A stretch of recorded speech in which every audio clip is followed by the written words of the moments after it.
Hello friends, एक बार फिर से आपका स्वागत है आपके अपने दैनिक स्टडी पॉइंट यूट्यूब चैनल में। और देखिए आज एक बार फिर एक वीडियो लेकर आए हैं और इस वीडियो में ना देखिए जो फीटर वाले हैं इनका पेपर हुआ है वह पेपर रहेगा। तो देखिए फ्रेंड्स, अगर आप हरियाणा में किसी भी एग्जाम की तैयारी करते हैं तो आप प्रीवियस पेपर वाली वीडियो को अवश्य देखना, क्योंकि काफ़ी सारे क्वेश्चन रिपीट होते रहते हैं। तो अगर रिपीट हुए क्वेश्चन हमें पेपर में मिल जाते हैं तो बहुत ही आसानी से हम उन्हें कर देते हैं। तो चलिए देखते हैं आज का पहला क्वेश्चन। तो देखिए पहला क्वेश्चन है, हरियाणा में तीज का त्योहार डैश माह के शुक्ल पक्ष की तृतीया को मनाया जाता है। तो देखिए तीज का त्योहार है ये किस माह की तृतीया को मनाया जाता है, तो ये श्रवण माह की जो तृतीया आती है इसको मनाया जाता है। तो इसमें ऑप्शन सी सही है। अगला क्वेश्चन है, कौन से पीतल मिश्र धातु के धातु हैं। तो देखिए कौन से पीतल हैं जो मिश्र धातु के धातु से बने हैं, तो ये आएगा तांबा और जस्ता के। इसमें ऑप्शन बी सही है। अगला क्वेश्चन है, अंतिम पल्लव शासक कौन था। तो देखिए जो अंतिम पल्लव शासक था वह इनमें से कोई नहीं आएगा, क्योंकि जो अंतिम पल्लव शासक है वह आएगा अपराजित वर्मन।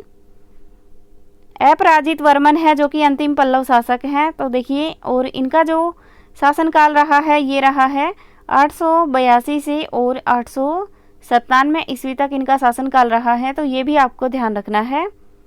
अगला क्वेश्चन है, पहला गुटनिरपेक्ष शिखर सम्मेलन कहाँ आयोजित किया गया था। तो देखिए जो पहला गुटनिरपेक्ष शिखर सम्मेलन हुआ ये हुआ है बेलग्रेड में। इसमें ऑप्शन डी सही है। अगला क्वेश्चन है, राष्ट्रीय डेयरी अनुसंधान संस्थान हरियाणा में कहाँ स्थित है। तो देखिए जो राष्ट्रीय डेयरी अनुसंधान संस्थान है ये है करनाल में। इसमें ऑप्शन बी सही है। और देखिए इससे पहले ना यह बेंगलोर में थी और इसको बाद में करनाल में स्थापित किया गया। तो ये कब स्थापित किया गया इसका आंसर आप कमेंट सेक्शन में कमेंट करके बता सकते हैं। अगला क्वेश्चन है, यह झील हरियाणा के थानेसर में स्थित है। किताब अल हिंद में इसका उल्लेख भी है। तो वह कौन सी झील है। तो देखिए ये क्वेश्चन कितनी बार रिपीट हुआ है, तो इसका जो सही आंसर है वह आएगा ब्रह्म सरोवर। इसमें ऑप्शन ए सही है। और देखिए ये देखा जाए कहाँ पर है, तो ये है कुरुक्षेत्र में। तो ये भी आपको ध्यान रखना है। अगला क्वेश्चन है, निम्नलिखित में से कौन सा बैराज यमुना नदी पर बनाया गया है। तो देखिए यमुना नदी पर जो बैराज बनाया गया है वह आएगा हथनी कुंड। इसमें ऑप्शन बी सही है। अगला क्वेश्चन है, यह नृत्य हरियाणा में लड़के के जन्म के छठे दिन किया जाता है और यह किस नाम से जाना जाता है।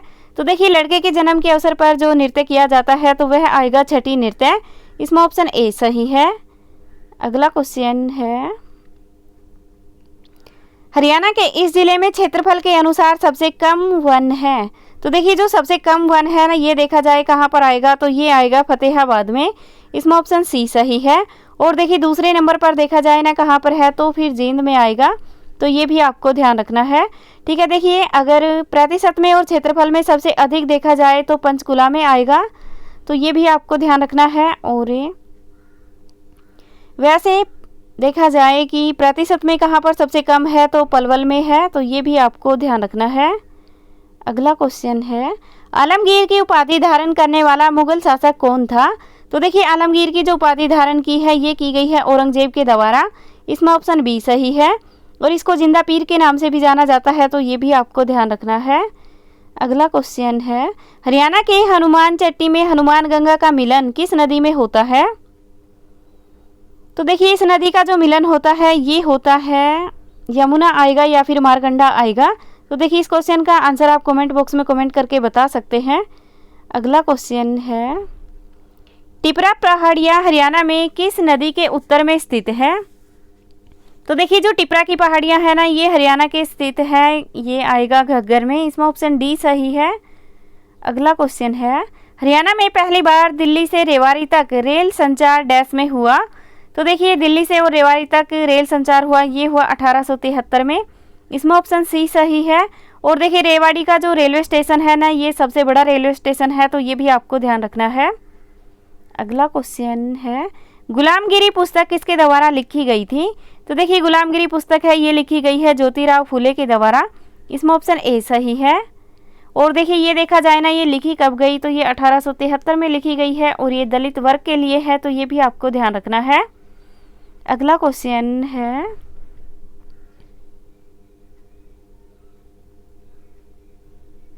हरियाणा के लूर नृत्य के बारे में निम्नलिखित में से कौन सा कथन सत्य है? तो देखिए इसमें सत्य है वाला देखना है कि कौन सा ऐसा कथन है जो कि सत्य है। तो देखिए यह नृत्य जुलूस के साथ होता है, यह नृत्य घेरे के भीतर जोड़े में किया जाता है, यह नृत्य पुरुषों द्वारा चांदनी रात में बाहर किया जाता है, यह बांगर का एक प्रसिद्ध नृत्य है। तो देखिए लूर नृत्य है ना, ये एक बांगर का प्रसिद्ध नृत्य है, इसमें ऑप्शन डी सही है। और ये ना केवल महिलाओं के द्वारा किया जाता है, तो देखिए ये ऑप्शन तो रहेगा ही नहीं। और यह जोड़े में भी नहीं किया जाता, ये भी नहीं आएगा, यह केवल महिलाओं के द्वारा किया जाता है और पुरुषों को इसको ना देखना मना होता है, तो इसमें ऑप्शन डी सही है। अगला क्वेश्चन है, संतोष यादव डैश वाली सबसे कम आयु की महिला है? तो देखिए जो संतोष यादव है ये सबसे कम आयु की महिला है, ये 2 बार माउंट एवरेस्ट पर चढ़ने वाली है, तो इसमें ऑप्शन बी सही है। और देखिए इसका संबंध कहाँ से है? तो ये है रेवाड़ी डिस्ट्रिक्ट से, तो ये भी आपको ध्यान रखना है। और देखिए रेवाड़ी में भी ना जोनियावास है, तो इसका वहाँ से इसका संबंध है, तो ये भी आपको ध्यान रखना है। और इन्होंने 2 बार माउंट एवरेस्ट पर चढ़ाई की है, और ये कब कब की है? तो देखिए एक बार 1992 में की है और फिर 1993 में की है, तो ये भी आपको ध्यान रखना है। अगला क्वेश्चन है, हरियाणा की सबसे पुरानी नहर कौन सी है? तो देखिए हरियाणा की जो सबसे पुरानी नहर है वह आएगा पश्चिमी और पूर्वी यमुना नहर, इसमें ऑप्शन ए सही है। और देखिए भिवानी नहर, जवाहरलाल नहर, गुड़गांवा नहर, तो ये भी हैं। अगला देखते हैं,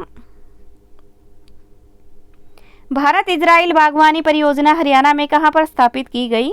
तो देखिए ये जो परियोजना है ये स्थापित की गई है घरोंडा में, इसमें ऑप्शन डी सही है। और देखिए घरोंडा देखा जाए कहाँ पर है, तो ये है करनाल में, तो ये भी आपको ध्यान रखना है। अगला क्वेश्चन है, बाबू मूलचंद जैन डैश के नाम से लोकप्रिय हैं? तो देखिए जो बाबू मूलचंद जैन है ना, इनको हरियाणा का गांधी कहा जाता है, तो इसमें ऑप्शन ए सही है। और हरियाणा के पहले मुख्यमंत्री कौन थे? तो ये श्री भगवत दयाल शर्मा है। और देखिए आगे है, हरियाणा का सुभाष चंद्र बोस किसे कहा जाता है? तो इसका आंसर आपको कमेंट बॉक्स में कमेंट करके बताना है। ओके, चलिए अगला क्वेश्चन देखते हैं, डैश को रागनी और सांग हरियाणवी संगीत विधाओं के लिए सूर्य कवि का सम्मान दिया गया है? तो देखिए इसमें देखना है कि हरियाणा का सूर्य कवि कौन है, तो ये आएगा दादा लक्ष्मीचंद, इसमें ऑप्शन ए सही है।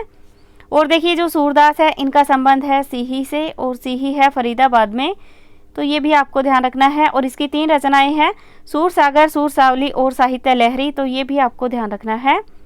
अगला क्वेश्चन है, निम्नलिखित में से कौन सा भारत का सबसे छोटा क्षेत्रफल के अनुसार केंद्र शासित प्रदेश है? तो देखिए भारत का सबसे छोटा केंद्र शासित प्रदेश है, तो ये आएगा लक्षद्वीप, इसमें ऑप्शन ए सही है। अगला क्वेश्चन है, पंचायत चुनाव लड़ने के लिए न्यूनतम शैक्षणिक अर्हता जारी करने में डैश के बाद हरियाणा का भारत का द्वितीय राज्य है? पंचायत चुनाव लड़ने के लिए न्यूनतम शैक्षणिक अर्हता जारी करने में डैश के बाद हरियाणा भारत का द्वितीय राज्य है। तो देखिए इसमें यह पूछा गया है कि भारत का कौन सा पहला राज्य है जो कि हरियाणा तो दूसरा है, तो पहला कौन सा है? तो पहला राजस्थान आएगा, इसमें ऑप्शन डी सही है। ठीक है, देखिए राजस्थान में सबसे पहले पंचायत चुनाव लड़ने के लिए शैक्षणिक योग्यता लागू की जाती है, उसके बाद हरियाणा में की जाती है, तो हरियाणा दूसरा है और राजस्थान पहला है। अगला क्वेश्चन है, पुस्तक the history of British India किसके द्वारा लिखी गई? तो देखिए ये पुस्तक लिखी गई है जेम्स मिल के द्वारा, इसमें ऑप्शन बी सही है। अगला क्वेश्चन है, चंडीगढ़ का जाकिर रोज गार्डन डैश में स्थित है? तो देखिए चंडीगढ़ में जो रोज गार्डन है ये स्थित है सेक्टर 16 में, इसमें ऑप्शन डी सही है। अगला क्वेश्चन है,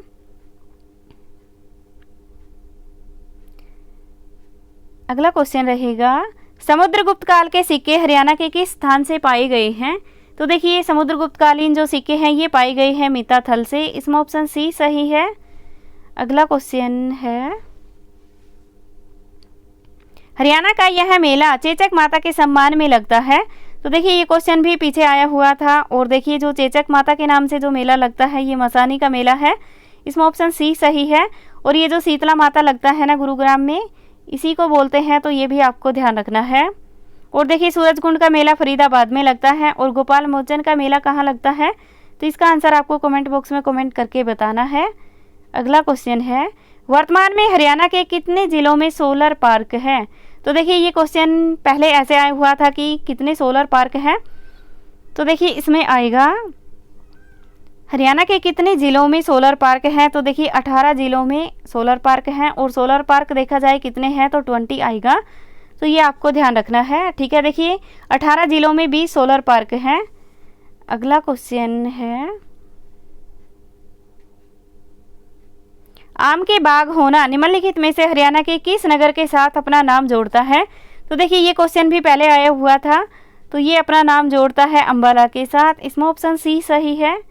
अगला क्वेश्चन है, विनोबा भावे का समर्थन करने के लिए निम्नलिखित में से हरियाणा के किस कवि ने भूदान आंदोलन में सक्रिय रूप से भाग लिया। तो देखिए ये भाग लिया है भाई परमानंद ने, इसमें ऑप्शन डी सही है। अगला क्वेश्चन है, जो क्रिया विशेषण क्रिया के होने के स्थान का बोध कराते हैं उन्हें क्रिया विशेषण कहते हैं। तो देखिए क्रिया के होने का बोध कराए उन्हें स्थानवाचक कहते हैं, तो इसमें ऑप्शन बी सही है। अगला क्वेश्चन है, क्रमवाच्य में क्रिया का प्रयोग क्रम के लिंग और वचन के अनुसार होता है, तो इसे क्या कहते हैं। तो देखिए कर्तरी कहते हैं, कर्मणी कहते हैं या भाववाच्य कहते हैं। तो क्रम के साथ लिंग वचन का बोध हो इसे क्रमवाच्य ही कहते हैं, इसमें ऑप्शन बी सही है। अगला क्वेश्चन है, छात्रवृत्ति के लिए प्रार्थना पत्र डैश को लिखा जाता है। तो देखिए छात्रवृत्ति के लिए जो प्रार्थना पत्र लिखा जाता है ये प्रधानाचार्य को लिखा जाता है, इसमें ऑप्शन ए सही है। अगला क्वेश्चन है, बच्चे शोर मचाते होंगे, यह वाक्य डैश वर्तमान काल का उदाहरण है। तो देखिए शोर मचाते होंगे, तो ये आएगा संदिग्ध का, इसमें ऑप्शन सी सही है। तो देखिए फ्रेंड्स ये थी आज की हमारी वीडियो। ये वीडियो आपको अच्छी लगी हो तो इसे लाइक करना, शेयर करना, और अगर आप पहली बार हमारे चैनल पर आए हैं तो चैनल को सब्सक्राइब कर लेना और बेल आइकन के बटन को दबा लेना, ताकि हम कोई भी वीडियो डालें तो उसका नोटिफिकेशन आप तक आता रहे। Thank you.